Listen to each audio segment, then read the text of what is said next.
Good morning, my dear buddies. Welcome back to our DPN Talks and Sharing YouTube channel, and welcome back to our series of communication English videos. Last time we discussed about nouns and what is noun, what are the kinds of nouns. ఇంతకు ముందు క్లాస్లో noun నామవాచకం అంటే ఏంటి, దాని యొక్క రకాలు kinds of nouns మనం నేర్చుకున్నాం. Today let us discuss second parts of speech is nothing but pronoun, సర్వనామం. ప్రొనౌన్ గురించి డిస్కస్ చేసుకునే ముందు ఒకసారి నౌన్ గురించి రివిజన్ చేసుకుందాం. నౌన్ అంటే నామవాచకం. It is just a naming word. A noun is a word which denotes the names of a person, place, things, animals or idea. Types of nouns వచ్చేసరికి common noun, proper noun. కామన్గా పెట్టే noun common noun, స్పెసిఫిక్గా పెట్టే noun proper noun. Mother common noun, Varalakshmi my mother name, that is proper noun. Second concrete noun, abstract noun. Concrete noun అంటే physical existence ఉంటుంది, we can feel with our senses. Abstract noun అంటే there is no physical existence, we can't feel with our senses. For example, pen, other side, goodness, badness, manchitanam, chedadanam, like that. Thief, theft, judge, judgment. తర్వాత countable noun, uncountable noun. ఏ nouns అయితే count చేయగలమో అవి countable nouns, count చేయలేనివి uncountable nouns. తర్వాత singular nouns, plural nouns. Singular, plural. Singular అంటే ఒకటి, plural అంటే రెండు లేదా అంతకంటే ఎక్కువ. చివరిగా కలెక్టివ్ నౌన్స్ గురించి డిస్కస్ చేసుకున్నాం. That time we forget one thing. నౌన్స్లో మ్యాస్కులిన్ అండ్ ఫెమినైన్ నౌన్స్ ఉంటాయి. మ్యాస్కులిన్ అంటే మేల్ నౌన్స్, ఫెమినైన్ అంటే female nouns. Father, mother, man, women, cock, hen. గుడ్లు పెట్టేది పెట్ట, పెట్టించేది పుంజు. These are the kinds of the nouns.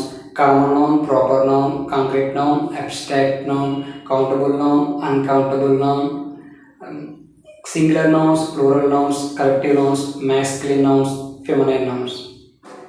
Let us discuss today's topic, pronoun. A pronoun is also a word that takes the place of a noun to avoid the repetition of it. It means noun. Usually these are short words. Pronoun అంటే నౌన్కి బదులుగా ఉపయోగించే పదాలని pronounce, సర్వనామము అంటారు. నౌన్కి బదులుగా pronoun ఎందుకు ఉపయోగించాలి అని అంటే, let me give one example. భీష్ముడి గురించి కొన్ని వాక్యాలు రాయండి అని నన్ను ఎగ్జామ్లో అడిగితే నేను ఇలా రాశాను అనుకోండి. ఫర్ ఎగ్జాంపుల్, భీష్ముడు కురువంశానికి చెందినవాడు. భీష్ముడు తన తండ్రి కోసం పెళ్లి చేసుకోను అని భీష్మ ప్రతిజ్ఞ చేశాడు. భీష్ముడు కురువంశానికి అండగా ఉన్నాడు. ఇలా ప్రతిసారి భీష్ముడు భీష్ముడు భీష్ముడు అని ఉపయోగించడం వల్ల అది కొంచెం ఆర్టిఫిషియల్గా ఉంటుంది. సో ఇన్స్టెడ్ ఆఫ్ భీష్ముడు ఐ కెన్ యూజ్ హీ అనే ప్రొనౌన్. భీష్ముడు బదులుగా హీ అనే ప్రొనౌన్ ఉపయోగించవచ్చు, ఎందుకంటే it is short for usage. Pronoun హీని ఇలా నేను ఉపయోగించవచ్చు. Bhishma belongs to Kuru dynasty. He did Bhishma pratigya. Like this I can use he. So this is pronoun. Pronoun అంటే జస్ట్ రీప్లేసింగ్ వర్డ్, నౌన్ బదులుగా ఉపయోగించేది. కైండ్స్ ఆఫ్ ప్రొనౌన్స్ గురించి ఒకసారి డిస్కస్ చేసుకుందాం. టైప్స్ ఆఫ్ ప్రొనౌన్స్, వీటి గురించి డిస్కస్ చేసుకునే ముందు బేసిక్ ఫార్మ్ ఆఫ్ సెంటెన్స్, సెంటెన్స్ని తయారు చేయడానికి ఉపయోగించే basic structure. Subject, verb, object. Subject అంటే కర్త, వెర్బ్ అంటే క్రియ, ఆబ్జెక్ట్ అంటే కర్మ. సబ్జెక్ట్ దగ్గర నేను నౌన్ ఉపయోగించవచ్చు, నౌన్ బదులుగా ప్రొనౌన్ ఉపయోగించవచ్చు. ఆబ్జెక్ట్ దగ్గర నౌన్ ఉపయోగించవచ్చు, అదేవిధంగా నౌన్కి బదులుగా ప్రొనౌన్ ఉపయోగించవచ్చు. సబ్జెక్ట్ దగ్గర ఉన్న నౌన్ని ఆబ్జెక్ట్ దగ్గర తీసుకెళ్తే మార్పు చెందదు, కానీ సబ్జెక్ట్ దగ్గర ఉన్న నౌన్కి బదులుగా ఉపయోగించిన ప్రొనౌన్ ఆబ్జెక్టివ్ దగ్గరికి వెళ్ళేసరికి మారుతుంది. అది ఎలానో చూద్దాం. Types of pronouns. First subjective pronoun. Subjective దగ్గర ఉపయోగించే pronouns I, we, you, they, he, she, it. I అంటే నేను, వి మేము, యు నీవు మీరు, దే వారు, హి అతడు, షీ ఆమె, ఇట్ అది లేదా ఇది. ఇదే ఐని ఆబ్జెక్టివ్ దగ్గర పెట్టాలంటే ఐ ఏమో మీ అవుతుంది, వి ఏమో అజ్ అవుతుంది, యు యులానే ఉంటుంది, దే దెమ్ అవుతుంది, హి హిమ్ అవుతుంది, షీ హర్ అవుతుంది, ఇట్ ఇట్లానే ఉంటుంది. Let me give one small example to get better understanding. I am a boy. నేను ఒక బాలుడిని. నా చిన్నప్పుడు ఫోటో చూపించి ఇది నేనే అని చెప్పాలనుకుంటే దిస్ ఈజ్ ఆబ్జెక్టివ్లో ఐ అని పెట్టకూడదు, దిస్ ఈజ్ మీ, అది నేను. ప్రొనౌన్స్ని సబ్జెక్టివ్ ప్లేస్లో ఉపయోగిస్తే సబ్జెక్టివ్ ప్రొనౌన్స్, ఆబ్జెక్ట్లో ఉపయోగిస్తే ఆబ్జెక్టివ్ ప్రొనౌన్స్. ఇలా సబ్జెక్టివ్ ప్రొనౌన్స్ సబ్జెక్ట్ నుంచి ఆబ్జెక్టివ్కి వెళ్తే ఇలా మారుతాయి. Next kind of pronouns are possessive pronouns, possessive adjectives. ఇక్కడ ప్రొనౌన్స్ గురించి డిస్కస్ చేస్తున్నప్పుడు యాడ్జెక్టివ్స్ ఎందుకు వచ్చిందని మీకు చిన్న డౌట్ రావచ్చు. ఎందుకంటే ఇవి ఆల్మోస్ట్ సిమిలర్ మీనింగ్తో ఉంటాయి. So it is better to learn together. ముందు పొసెసివ్ అంటే ఏంటో తెలుసుకోవాలి. పొసెసివ్ అంటే ఓనర్షిప్. ఫర్ ఎగ్జాంపుల్, ఈ మార్కరు నాది అని నేను చెప్పాలనుకుంటే దిస్ మార్కర్ ఈజ్ మైన్ అని చెప్పొచ్చు. అదేవిధంగా దిస్ ఈజ్ మై మార్కర్ అని కూడా చెప్పొచ్చు. ఇక్కడ ఈ యాడ్జెక్టివ్ పొసెసివ్ యాడ్జెక్టివ్ తర్వాత నౌన్ వస్తుంది, వీటి తర్వాత ఏం రాదు, because this is a possessive pronoun. Possessive pronoun అంటే ఓనర్షిప్ తెలియజేసేది. మైన్ నాది, అవర్స్ మావి మాది, యువర్స్ మీది మీవి, దేర్స్ వారివి, హిజ్ అతనిది అతనివి, హెర్స్ ఆమెది ఆమెవి, ఇట్స్ దానిది దానివి, లైక్ దట్. మై అంటే నా యొక్క, అవర్ మా యొక్క, యువర్ నీ యొక్క, దేర్ వారి యొక్క, హిజ్ అతని యొక్క, హెర్ అతని యొక్క, ఇట్స్ దాని యొక్క. పక్కన వీటి తరువాత నౌన్స్ వస్తుంది. For example, my book, our book, your book, their book, like that. This is about possessive pronoun. Next one, reflective or emphatic pronouns. Reflect అంటే ఏంటి? మనం చేసిన పని మనకే రిఫ్లెక్ట్ అయినప్పుడు these pronouns we use. Emphatic అంటే నొక్కి చెప్పడం. For example, for the first time I prepare one omelette. ఒక ఆమ్లెట్ ఫస్ట్ టైం నేను తయారు చేశాను, మా ఫ్రెండ్కి ఇచ్చాను. వాడు బాగుందన్నాడు, ఎవరు చేశారని అడిగారు. అప్పుడు నేను నా అంతా నేనే చేశాను అని చెప్పాలనుకోండి, I prepare that omelette myself అంటే నా అంతా నేనే తయారు చేశాను. వాడు అప్పుడు కూడా నమ్మకపోయాడు అనుకోండి, I myself prepare that omelette. సబ్జెక్ట్కి పక్కనే ఉంటే ఎంఫటిక్ ప్రొనౌన్స్, సెంటెన్స్ లాస్ట్లో ఉపయోగిస్తే రిఫ్లెక్టివ్ ప్రొనౌన్స్ అవుతాయి. ఒక ఎగ్జాంపుల్ ఇస్తాను, జాగ్రత్తగా అర్థం చేసుకోవడానికి ప్రయత్నించండి. For example, he committed a mistake himself. అతడు తనంతట తానే ఒక తప్పు చేశాడు. దాన్ని నొక్కి చెప్పాలనుకోండి, he himself committed a mistake. He himself committed a mistake. Like that these are the reflective and emphatic pronouns. ఇవన్నీ కూడా ఈ సబ్జెక్టివ్ ప్రొనౌన్స్ యొక్క రూపాలు. ఐ అనేది సబ్జెక్టివ్ ప్రొనౌన్, ఆబ్జెక్టివ్ అయితే మీ అవుతుంది, పొసెసివ్ ప్రొనౌన్ అయితే మైన్ అవుతుంది, పొసెసివ్ యాడ్జెక్టివ్ అయితే మై అవుతుంది, రిఫ్లెక్టివ్ ఆర్ ఎంఫటిక్ అయినప్పుడు మై సెల్ఫ్ అవుతుంది. ఇదే దీని యొక్క రూపాలు. We, us, ours, our, ourselves, you, you, yours, your, yourself, yourselves. ఇక్కడ యు అనేసరికి నువ్వు మీరు అంటే సింగులర్ అవుతుంది, ప్లూరల్ అవుతుంది. సింగులర్ అయినప్పుడు యువర్ సెల్ఫ్ అనాలి, ప్లూరల్ అయినప్పుడు యువర్ సెల్ఫ్స్ అనాలి.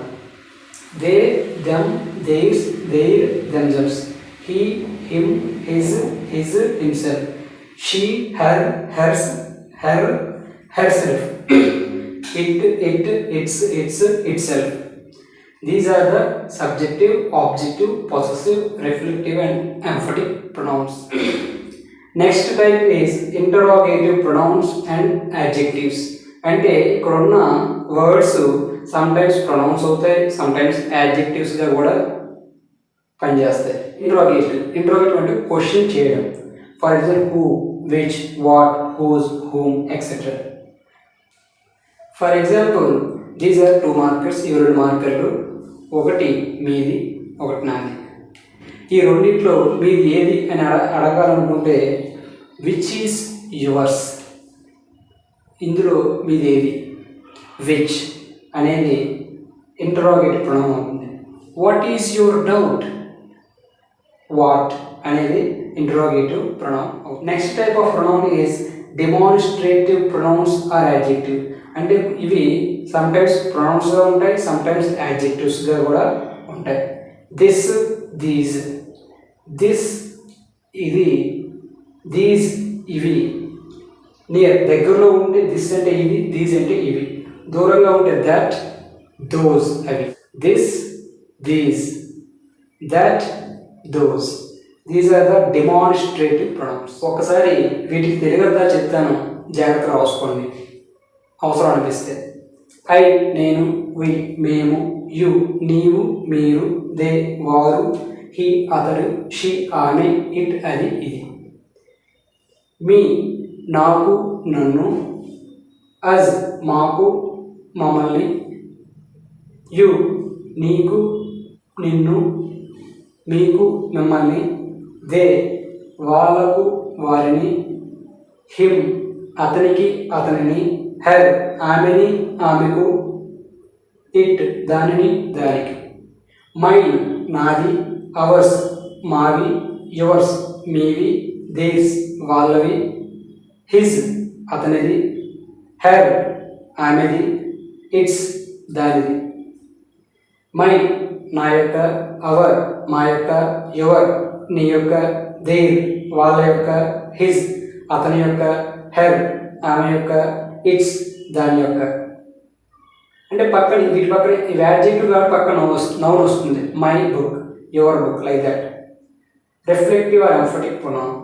మై సెల్ఫ్ నా అంతట నేనే, అవర్ సెల్ఫ్ మా అంతట మేమే, యువర్ సెల్ఫ్ మీ అంతట మీరే లేదా నీ అంతట నువ్వే, దెమ్ సెల్ఫ్స్ వాళ్ళంతట వాళ్ళే, హిమ్ సెల్ఫ్ అతనంతట అతనే, హెర్ సెల్ఫ్ ఆమె అంతట ఆమె, ఇట్ సెల్ఫ్ దాని అంతట అది. హూ ఎవరు, విచ్ ఏది, వాట్ ఏమిటి, హూజ్ ఏది, హూమ్ ఎవరిని, దిస్ ఇది, దీస్ ఇవి, దట్ అది, దోస్ అవి. This is next kind of pronoun, indefinite pronoun. Definite అంటే ఖచ్చితంగా, ఇండెఫినిట్ అంటే ఖచ్చితంగా కాదు. అంటే చేసిన పని ఎవరు చేశారో తెలియకపోతే అప్పుడు మనం ఈ కైండ్స్ ఆఫ్ ప్రొనౌన్స్ ఉపయోగిస్తాం. మరి చూడండి ఈ ప్రొనౌన్స్ ఎలా తయారవుతాయంటే ప్లేస్ బట్టి, థింగ్స్ బట్టి, పీపుల్ బట్టి. Some, any, no, every. మీరు నీట్గా టేక్ వేసుకోండి. ప్లేస్, సమ్ వేర్, ఎక్కడైనా ప్లేస్ ఉంటే ఎక్కడైనా ఉపయోగిస్తాం కదా, సమ్ వేర్ ఎక్కడో. Anywhere, nowhere, everywhere. థింగ్స్కి వచ్చేసరికి something, anything, nothing, everything. Play, people, someone or somebody, anyone or anybody, no one or nobody, everyone or everybody. Indefinite pronoun. Indefinite pronoun అంటే డెఫినెట్గా తెలియకపోయినప్పుడు ఉపయోగించే pronounce indefinite pronouns. For example నావి 2 మార్కులు ఉన్నాయి, ఒక marker పోయింది అనుకోండి, ఎవరో తీసేస్తారు అనుకోండి, ఎవరో తెలియనప్పుడు నేను ఏమంటాను, someone stolen my marker, someone stolen my marker, నా మార్కరు ఎవరో తీసేశారు అంటారు. No one can solve this problem. No one అంటే ఎవరు కూడా ఈ ప్రాబ్లమ్ని సాల్వ్ చేయలేరు అన్నప్పుడు నో వన్. చూడండి, వీటికి తెలుగు అర్థాలు రాసుకోండి. సమ్వేర్ ఎక్కడో, చూడు ఎక్కడో ఏదో దొంగతనం జరిగింది అనుకోండి, ఎక్కడో. ఎనీవేర్ ప్రతి దగ్గర. నోవేర్ ఎక్కడ కాదు. ఎవ్రీవేర్ ప్రతి చోట. చూడండి, సంథింగ్ సంథింగ్ సంథింగ్ సంథింగ్ ఏదో. ఎనీథింగ్ ఏదైనా. నథింగ్ ఏది కాదు. ఎవ్రీథింగ్ ప్రతిదీ. డూ యూ వాంట్ సంథింగ్ నీకు ఏదైనా కావాలా? ఏదైనా అంటే అది పర్టికులర్ కాకుండా ఏదో ఏదో ఒకటి. ఐ టేక్ ఎనీథింగ్ ఏదైనా తీసుకుంటాను. లైక్ దట్ ఎనీథింగ్ ఏదైనా. సమ్వన్ ఎవరో. ఎనీవన్ ఆర్ ఎనీబడి ఎవరైనా. నో వన్ ఆర్ నోబడి ఎవరో కాదు. ఎవ్రీవన్ ఆర్ ఎవ్రీబడి ప్రతి ఒక్కరు. ఈ ఇండెఫినిట్ ప్రొనౌన్స్లోనే సింగులర్ ఇండెఫినిట్ ప్రొనౌన్స్ ఉంటాయి, ప్లూరల్ ఇండెఫినిట్ ప్రొనౌన్స్ ఉంటాయి, either singular or plural indefinite pronouns ఉంటాయి. ఇవన్నీ కూడా సింగులర్ ఇండెఫినిట్ ప్రొనౌన్స్. వాటితో పాటుగా neither, one, another, each, much, other, either ఇవి కూడా indefinite singular indefinite pronouns. Plural indefinite pronouns వచ్చేసరికి both, few, many, others, several. Either singular or plural అంటే singular అవుతాయి, ప్లూరల్ అవుతాయి. All, any, most, none, some these are the indefinitive pronouns. Singular, plural అని ఎందుకు మనం తెలుసుకోవాలంటే there is something called subject verb agreement. అంటే subject singular అయితే ఒక వెర్బ్ వస్తుంది, ప్లూరల్ అయితే ఇంకో వెర్బ్ వస్తుంది. అంటే సబ్జెక్ట్ బట్టి వెర్బ్ అనేది మార్పు చెందుతూ ఉంటుంది కొన్ని సందర్భాలు. This is about today's class pronouns. I hope you understood well. ఇంజిన్కి ఫ్యూయల్ ఎలాగో కంటెంట్ క్రియేటర్కి మీ యొక్క రెస్పాన్స్ అనేది అలా. సో మీకు ఈ వీడియో ఎలా అనిపించిందో కామెంట్ బాక్స్లో కామెంట్ చేయండి. నచ్చితే లైక్ చేయండి. ఎవరికైనా ఉపయోగపడుతుందంటే షేర్ చేయండి. Thanks for watching. This is DPN, your well wisher, signing out until we meet again.